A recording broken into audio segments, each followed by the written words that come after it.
Tiago 2:21, olha lá. Porventura Abraão, o nosso pai, não foi justificado pelas obras? Quando ofereceu sobre o altar o seu filho, o quê? É uma pergunta. Porventura Abraão, nosso pai, não foi justificado pelas obras quando ofereceu sobre o altar o seu filho Isaque? Põe no próximo, 22. Olha lá. Bem vês que a fé cooperou com o que, igreja? A fé coopera com o quê? Quem quer viver boas obras aqui? Quem quer dar bons frutos aqui? Vai ser através da minha e da sua? Se você se afastar da palavra, vai faltar fé. Se faltar fé, você não vai conseguir produzir boas, porque a fé coopera com as obras. Olha lá. Bem vês que a fé cooperou com as obras, com as suas obras, e que pelas obras a fé foi o quê? Tá entendendo? Quando você é introduzido para fazer a obra de Deus, a sua fé, a minha fé vai ser aperfeiçoada.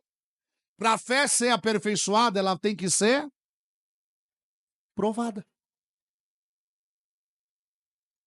E enquanto a fé não for provada, ela não é aperfeiçoada, ela não cresce. Olha só, põe no 23. E cumpriu-se o que, a igreja? Então quer dizer que está o quê? Escrito. Olha só. E cumpriu a escritura que diz: e creu Abraão em Deus, e foi-lhe isso imputado como justiça. E foi chamado o quê? Quem quer ser chamado amigo de Deus? Viu? Ele só conseguiu ser chamado amigo de Deus porque a fé dele foi provada e aprovada. E o que aconteceu com ele? A fé dele foi aperfeiçoada. E Deus viu que o coração de Abraão continuava obediente a ele. Tudo que ele queria é um filho, sim ou não? E tudo que ele queria, Deus entregou para ele, no tempo de Deus. Só que quando, diga assim, Deus, diga Jesus, diga o Espírito Santo, tem ciúmes de mim. Aprenda isso, está na Bíblia, ele tem ciúmes de você. Quando você pede algo a Deus e Deus te entrega, você fica muito com aquilo, você ora menos, jejua menos, medita menos, faz tudo menos que se fazia antes. Quer um exemplo ou não? Quem quer ouvir um exemplo aqui? Senhor, eu quero casar. Senhor, converte o meu marido. Deixa eu te falar. Aí o Senhor prepara um casamento, o que a mulher faz? Ou vice-versa. Depende de quem vem primeiro. Ô, irmã, você pediu um marido, Deus deu um marido, não vem mais para a igreja? Ai, é que tá tudo... Aí começam as desculpas. Quem é bom de desculpa, não é bom em mais nada nessa terra. Porque para tudo tem uma desculpa.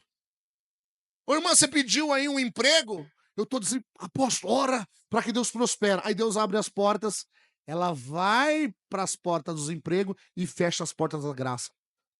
Vem quando quer, na hora que quer, do jeito que quer. Diga assim comigo, o segredo não é ter, mas manter. O que acontece? Não vai muito tempo, perde tudo. Perde tudo. O que adiantou? Orou, jejuou, pediu. Quando Deus deu, virou as costas para Jesus. Aí começa a murmurar. E os murmuradores não herdarão o reino de quem? De Deus. Aí começa. Ai, é só comigo, eu sou o patinho feio, é só na minha vida, na minha casa, na minha família. É claro, o Senhor está ensinando. Deixa de ouvir o ensinamento do Senhor para ficar comendo bolotas de porco aí fora. Por isso que a Bíblia diz assim, ó. Quando você ouvir esse texto, entenda o que Deus está falando, entenda o que a palavra está dizendo. Não ajunteis tesouras na onde? Na terra, mas ajuntais tesouras na onde? O que o Senhor está dizendo?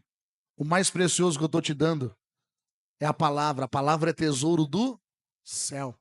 A palavra nos prepara para a vida eterna.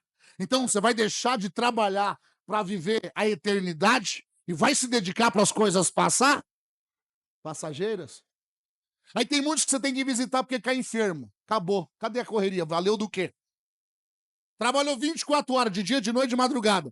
Caiu na cama. Cadê a correria? Valeu do quê? Deixou de vir para a igreja alguns cultos? Ah, porque eu estou trabalhando muito. Tudo bem. Aí cai doente, ou acontece qualquer outra coisa e impede de trabalhar. Adiantou do quê?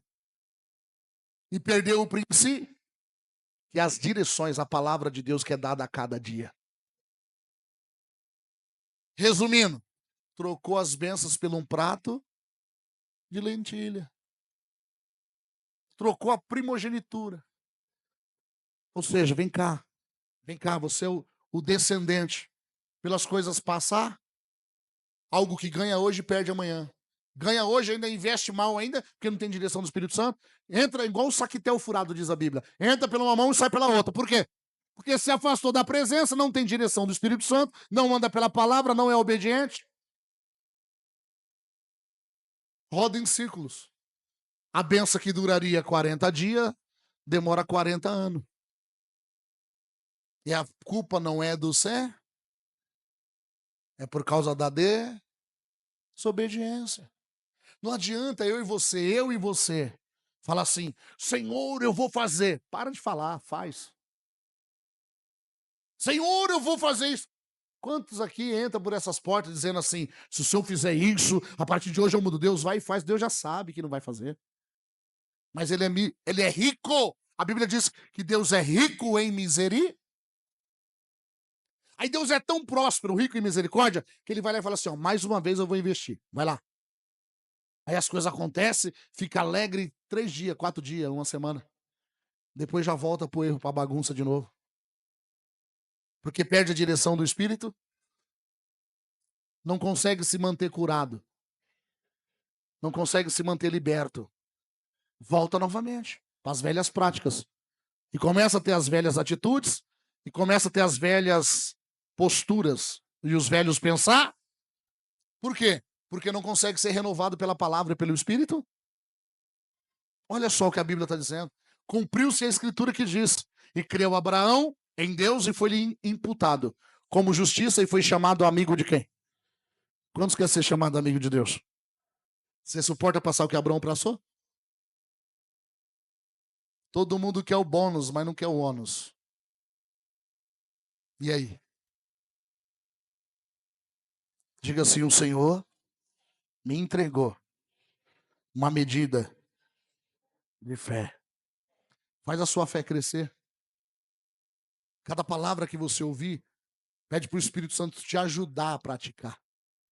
Se você não for humilde ao ponto de pedir ajuda para o Espírito, você vai ser um ouvinte, não um praticante. Só que Jesus continuou. Jesus impulsionou. Tudo que nós estamos lendo aqui é o fato do impulsionamento da fé. Deus também não impulsionou a fé de Abraão? Falou, quero o seu filho, dá o seu único filho. Mas o que Deus estava fazendo com Abraão foi a mesma dor que ele ia sentir lá na frente, sim ou não? Não foi Deus que entregou o seu único filho por amor a mim e você? Então Deus não vai pedir nada para mim e para você do que ele já não entregou primeiro. Quem está entendendo? Deus não vai pedir nada para mim e para você fazer algo que ele já não fez.